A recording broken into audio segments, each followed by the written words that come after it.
unless the candidates revolt on me. I'm going to read them both and let you answer them both in 2 minutes.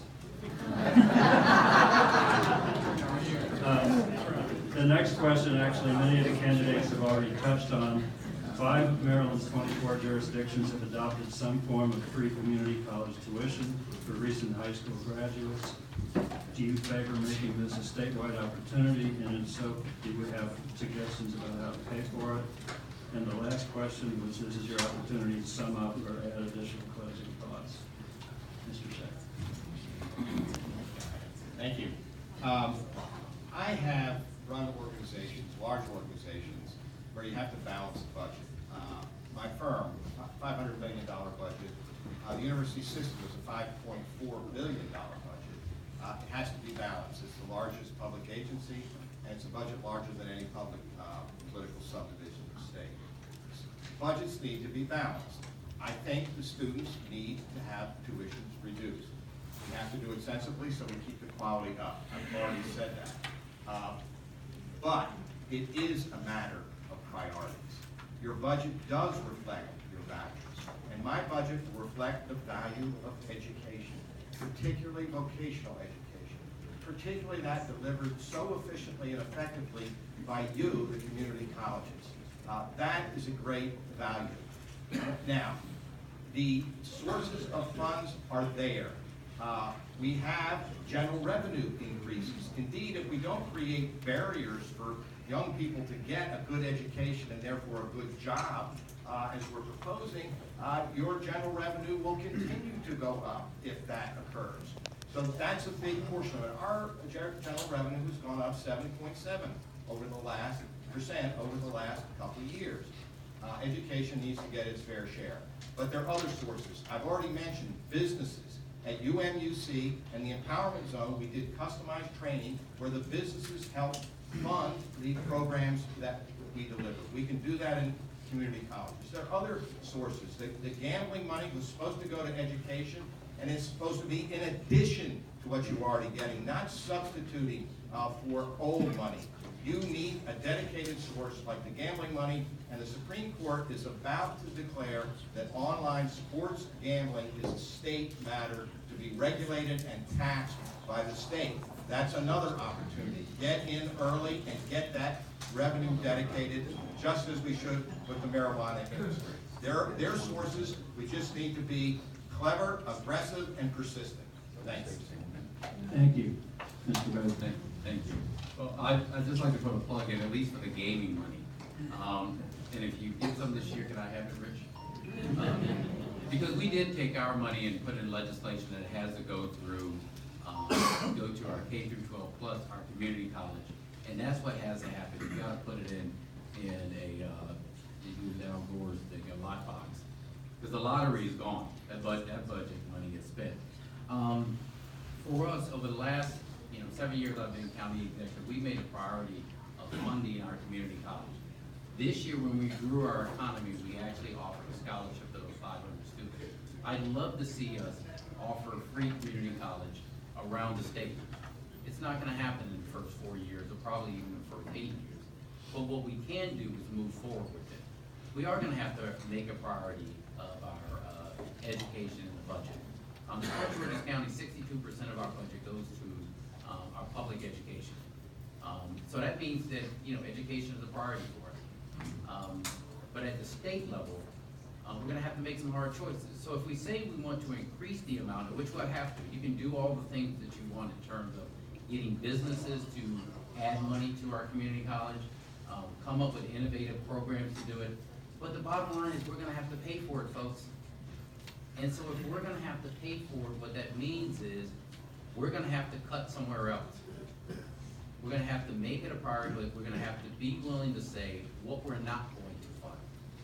And in about 2 days, that's exactly the discussion I'll have in Prince George's County.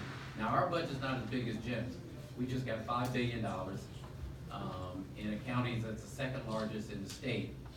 But we have to fund not only education, healthcare, transportation, public safety, all of those other things. And so I think if we're going to move the way that we're going to need to, it is going to be a matter of us making that priority and being willing to make the tough choices and to sell it not only in Annapolis, but to sell it throughout the state. Thank you. Mr. Jealous. Well, thank you for having us. It's been a real pleasure. This is literally the tightest quarters we've ever been in. I'm really happy that the kids didn't fall off the stage. If I was worried. We apologize. Oh, it's all right. It's all right. We've gotten to know each other better. You know, I used to say that if you wanted to understand the failures of our country, go into a prison. We don't just have the most incarcerated black and brown people on the planet. We also have the most incarcerated white people on the planet. But they all have in common, like 90+% of them, is that they were too poor to afford their own lawyer. Come from families struggling, often in the extreme. But you know, you could just figure out the same thing by just traveling around our state as I have to every county, listening to our young people. I've had conversations with proud Muslim American families in northern Montgomery County who had just buried 2 students killed the night before graduation. Hail of bullets. With a 7-year-old black boy growing up in the housing projects my mom grew up in the first 8 years of her life. Told me he'd seen too many dyke men. The 13-year-old white girl on the Eastern Shore coming back from tennis practice, and all she wanted to talk about was her 3 classmates she had buried this year because they became addicted to pills. People who are full of hope don't kill each other. People who are full of hope don't kill themselves. Dangerous addictions. We have a hope crisis in our state amongst our young people. And when we look at the places where we can turn their lives around, where we can stoke that hope and empower them to go after the jobs that we import people from other states to take, your work is right at the center of it. You can count on me as governor to get our priorities right, to have the courage, to not just look at the existing budget and say, what can we do here, but to say, you know what, the hedge fund managers who pay a lower tax rate than their secretaries, we should close that loophole. And this beast of mass incarceration that we've been feeding, we can do it smarter and better and be safer and have more money for our colleges. Thank you. Thank you. I was dying to hear You that. beat the choice. Thank you. Mr. Ross. So thank you all for your time. Thank you all for your time this evening. I've spoken a couple times previously about the degree to which I think we need to be investing in our community colleges. I think that the Community Colleges of America, awarded my book, The Industries of the Future, the Book of the Year award, because I wrote extensively about the kind of education that you are uniquely suited to provide to help those that are most vulnerable ascend into the economic mainstream and enable the rise of the rest. Now look, everybody up here has an accomplished career. Everybody up here has done something substantial over the course of their career. The one thing that I've done over the course of my career that I think would be most relevant to you, I would seek to do in office, is in the 25 years since I stopped pushing a mop at midnight, one thing that I have done is I've built partnerships between the private sector and the public sector. Johns Hopkins, the University of Maryland, our 4-year institutions, they get massive investment from the private sector.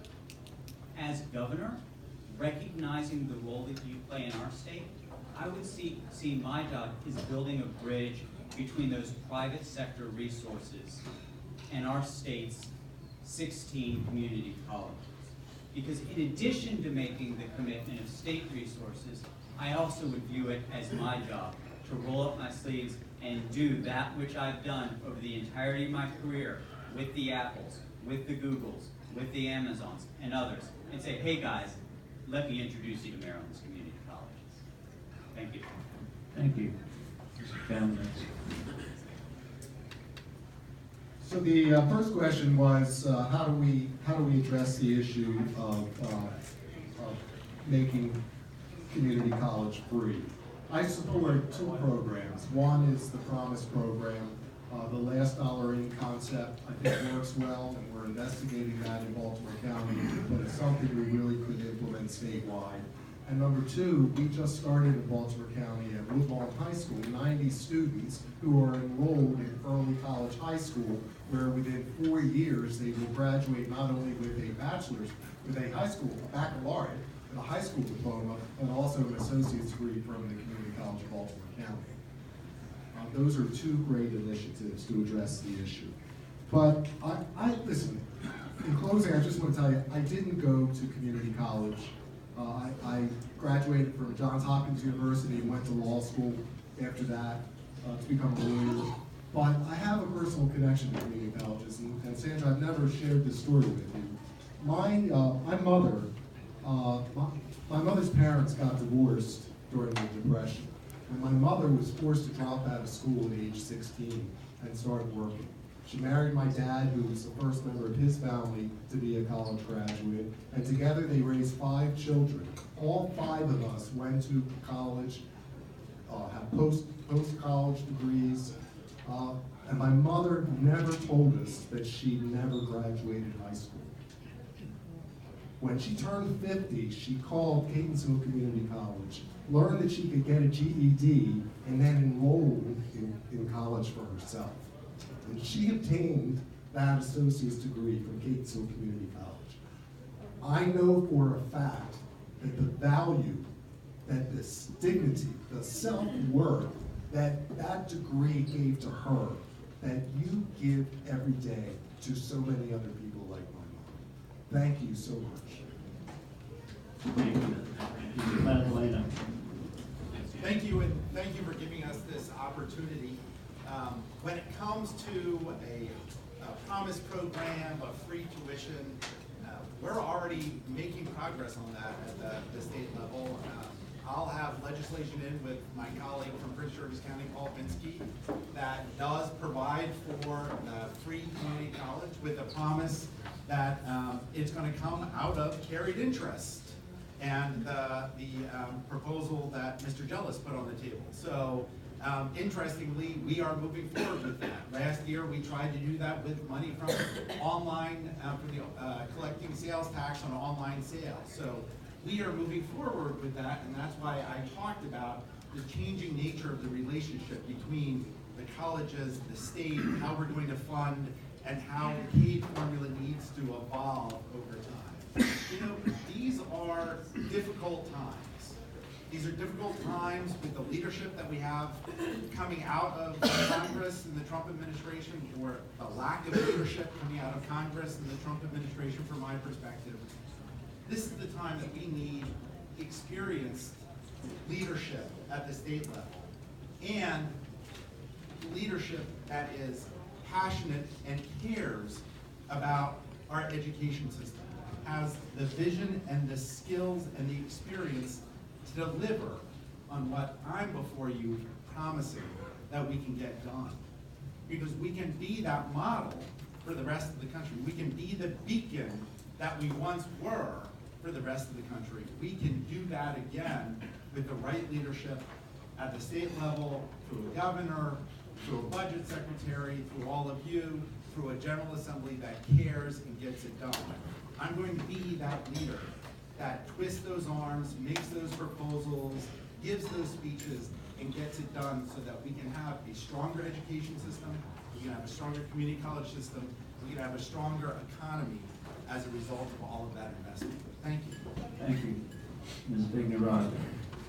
Thank you again for having me. Maybe it was being a Girl Scout, but I was always taught be prepared. And I will not let our children come out of school and not be prepared for this economy. And so when people say we can't afford community college for every single Marylander who wants it, I say that is absurd. If you want the status quo, then maybe you should vote for a career politician. But I will tell you that when I went back to Woodlawn High School, the kids who actually are starting to get those AA degrees, they're the ones who know what that means. That means opportunity. And we can absolutely pay for it in this state. Maryland has 200,000 more Marylanders who are enrolled in community colleges, and yet we spend 4 times more on 4-year education. I promise you I will not let the government pick up the tab when a private partner can do it, but I will also make sure that all Marylanders can guarantee that basic right. Because I've had the track record of doing it. When I was at the White House, I managed initiatives, including one in education, which I took from the seed of an idea to bring in 7 agencies, put $1 billion of government funding into it. But we were always about leveraging taxpayer dollars. And so I brought in over 100 partners and $3 billion of private capital. You don't need to look to Europe to see how you can get it done. We can do it here at home. But ultimately what this comes down to is all of the conversation we've had, none of it matters if we can't beat Governor Hogan in November. And so what I want to leave you with is the parting thought of who can actually beat him in November. We have to get the 300,000 Democrats who failed to turn out in 2014 out. And who were they? Women, minorities, immigrants, and younger voters 18 to 29. And so if we want this conversation to be more than a conversation, we have to make sure we elect someone in the primary who's going to be able to beat Governor Hogan in November. And that is me, and so I hope I have your support. Please go to www.krish4maryland if you want to learn more, but thank you again for having me here. Okay,